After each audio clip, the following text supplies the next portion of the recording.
အားလုံးပဲမင်္ဂလာပါအခုကဆက်ချုပ်တဲ့ပညာဒါန sharing မဟုတ်တဲ့ကျွန်တော်ဒီ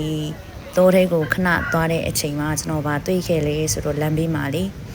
ပေါက်နေဒီတပုတ်လေးတွေ့ခဲ့ပါတယ်ဒါလေးဘယ်လောက်ထိတုံးဝင်နေဆိုတာပြောပြပေးမယ်နော်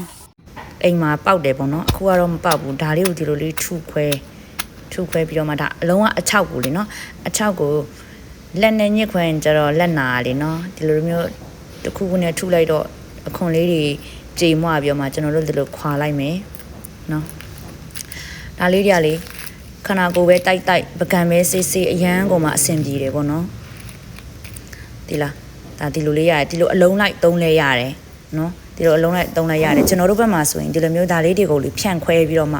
ဒီပန်းအိုးအောက်ခံမှာလဲထားကြတယ်အဲ့ဒါလေးကိုလေကျွန်တော်ညက်ပြမယ်နော်အရင်ဆုံးဒီမှာသူ့မှာအပေါက်လေးပါအပေါက်လေးကိုကတ်ကြီးနဲ့ထိုးပြီးတော့မှဒီလိုလေးညက်လိုက်တယ်နော်ဒီလိုလေးခွဲပါပြီးတော့မှအထက်ကသူ့ရဲ့ဥလေးတွေကိုပေါ့နော်ဒီမှာအတွင်းထဲကိုကတ်ကြီးလေးထိုးထည့်ပြီးတော့မှဒီလိုဥသူ့ရဲ့ဥတန်လေးကိုညက်လိုက်တယ်ပေါ့နော်ကျွန်တော်တို့တီချာတော့ညက်ပြထားတယ်အဆင်ပြေပါတယ်ဒီမှာလေးဒီလိုလေးညက်ခွဲလိုက်တယ်သူ့ရဲ့ဥတိုင်းလေးကိုထုတ်လိုက်တယ်ပေါ့နော်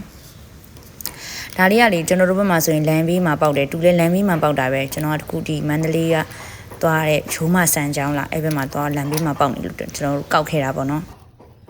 ဒါကအရန်ကိုအတုံးတဲ့တော့ပဲเนาะကျွန်တော်ဆိုရင်ဒါကိုအရန်ကြိုက်တာဒါကိုကျွန်တော်တို့ရေချိုးတဲ့အခါဆက်ပြန်တိုက်တဲ့အဖက်လေးတွေဖြစ်တုံလို့ရတယ်ပြီးတော့အိုးဆေးတဲ့အခါ